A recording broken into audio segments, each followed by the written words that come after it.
in the revelation of Hashem to Moshe Rabbeinu, the first time, when he gives him the commandment through the sneh, through the fire, the burning bush, he says something very interesting to Moshe Rabbeinu. First of all, he reveals himself in the name. He says, okay, who sent? Well, I'll tell him who's going to send me. So he said to them, Ehyeh asher ehyeh. If you're going to take this name, Ehyeh asher ehyeh, you're going to come up with a word of like, I'll be whatever I'll be. I don't know, kesera, sera, I don't know, whatever, Ehyeh asher ehyeh, whatever it is. And then he says to him, right, something which is very interesting. He says, tell them, Elokei Avraham, Elokei Yitzhak, Ve'elokei Yakov shelachani. The gods of Avraham, the gods of Yitzhak, the God of Yakov. And that's a little bit of a inefficient way to say it. It says the God of your fathers. The God of your fathers. You don't go like this. The God of your fathers. Why do you have to say the God of Abraham, the God of Yitzhak, the God of Yakov?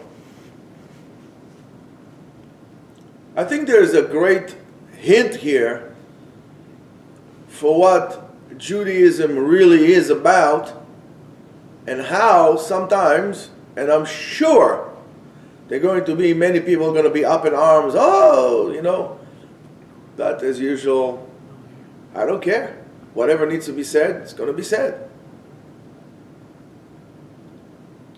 So first of all, he uses the words Elokei, right, the God of. So I look at it this way. There is a certain starting point. And I did ask many guys or many people about what do they think about this, and many people told me the regular stuff that they know about Keter, Chokhmah, average, Kabbalah. That's not what I was looking for. He done actually said more or less what I was looking for. But let's look at this way. If I'm going to analyze it, let's say from, philosophical, whatever it is, you have to start with the fact that there is a God. And that is for us today, I'm not saying that halacha did, but that's the backbone. There is a God. To us there is halacha. However, I think what the pasuk is trying to tell us here is the way Avraham interacted with God is different than the way Yitzhak interacted with God. And we see it all along throughout the pasukim. How much Avraham spoke to him, how Avraham spoke to him, different than Yitzhak spoke to him. Yitzhak, you see, he hardly spoke to God, and God hardly spoke to Yitzhak. And I think in the eyes of God it was okay. And so is Yakov. We are all bound to halacha. Because once we come out of the realm of halacha, we create a new religion. Or we create new gods to us. God from guiding, to show us where to go, or what to do. But the way we interpret it, in the eyes of God, is individual. As long, of course, as we are referring to the same God. Avraham interacted different, Yakov interacted different. And that's the beauty of Judaism. Today, unfortunately, we try to confine everybody together into one thing. And if I interpret it still within the realm of halacha, differently than you, most likely I'm going to be outcasted. Not really appreciating what the Torah allows us to do is self-expression of your relationship with God within the boundaries of halacha. And you see it more and more, and I think when we go on that path, we actually sin to the spirit of true Judaism. Again, we are all referring to the same God, but the interaction is different. The same thing as you would have, let's say, 3 kids, and your interaction with every kid is going to be different. If you're going to tell me you're going to interact with them the same, I didn't say prefer one over the other. Interaction is different. And the way your child would refer to you is different than the other child. Each one experiences things, differently. Because it's an all, if you do the same thing to all of them, you're missing out on something, and your kid is missing out on something, and that's a very bad thing. Do we allow today this self-interpretation or self-interaction and individual interaction with God? I don't think so. And I think this is what we're missing out in the thing. One of the, and listen, without the Shulchan Aruch, we would have been lost today. Right? We would have been lost today. However, one of the arguments against it, as the Ramah brings, say, listen, by us is different. We refer to the same halacha, but we're a different one. Is that they try to codify everything and make it. And today you see it also. There is a certain thing, we have to follow this rabbi, and everybody else like this. Meanwhile, there are many other rabbis who are just as great, just as big, just as scholarly as this one. They hold completely different. For chumrah, for leniency, or for stringency, it doesn't make a difference. Why can I not follow this guy and not the other guy? Why do I have to follow? Everybody has to follow one thing.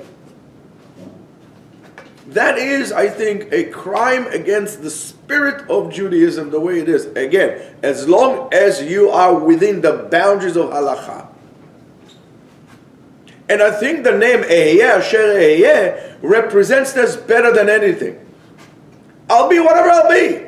Now, if you look, for example, the numerical value of Eheyeh Asher Eheyeh is 543. 543 will be the total numerical value of the name Eheyeh, the Yud Ke Vav Ke, the Tetragrammaton, the word Elokim, the word Kel Shakai, right, and the name Ammonai, all together, it's all 543. And to Avraham Avinu, he was revealed one thing. To Yitzhak, he revealed as something. And to the other one, he reveals the other thing. But to Klal Israel, God reveals it all its spectrum. It includes everything. And I think we should really take it into heart. We should really take it into heart. And we should allow other people, again, as long as we are all bound by the halacha. The halacha is the Jewish constitution, right? As long as we stay loyal to that, because, for example, if you're an American, you're bound to the American Constitution. The way you interpret it, that's okay. One time you interpret it this way, somebody interpreted that, as long as it stays within the boundaries of the Constitution. But if you're going to tell me international law in America, excuse me, that's not American. That you can take it somewhere else. But here we do the Constitution. The same thing for that. Judaism has the halacha, and we need to stay loyal to it. And if you all of a sudden come up with new ideas that are not within the boundaries of halacha, well, it might look like Judaism, might smell like it, but it ain't Judaism. But we must allow this freedom of self-expression into this. And we can't make everybody look like penguins, like wearing white shirt and black pants, putting a head on, and what are you going to do at the end? Going to line them all up and drum on their heads like little drums, on everybody's head. You're like playing them in an orchestra. We don't need that. It's okay if a guy wants to wear a blue shirt, he can wear a blue shirt. It doesn't make him less religious if he wears a blue shirt, or if he wears a, Borsalino, he wants to wear a cowboy hat. Let him wear a cowboy hat, for crying out loud. What's the problem? That does not define how religious or what's the person's interaction with God. Again, of course, if you are confined with halacha. And last time I checked, there's no Shulchan Aruch, or no halacha, no Rambam, and no anything that says that you have to wear, dress up like a little penguin, white shirt, black pants. I wear it because I choose to. But if I don't wear it, if I don't choose to wear it, I don't wear it. And if you don't think that I'm Jewish enough for that, well, you know what? It's on you, not on me. I don't really care. I haven't violated halacha. Yes, there's laws of halacha. If I, God forbid, walk in the street with a speedo, I hear you. That's not a modest way to walk. But, if I decide to wear Wrangler and cowboy boots and a flannel shirt, this is going to make me less scholarly or less religious or less interaction with God? No. And if you think so, the problem is with you, not with me. And so let's allow this interaction between us and Hashem, and I think we'll be able to bring together ourselves to a much better place. Have a great day.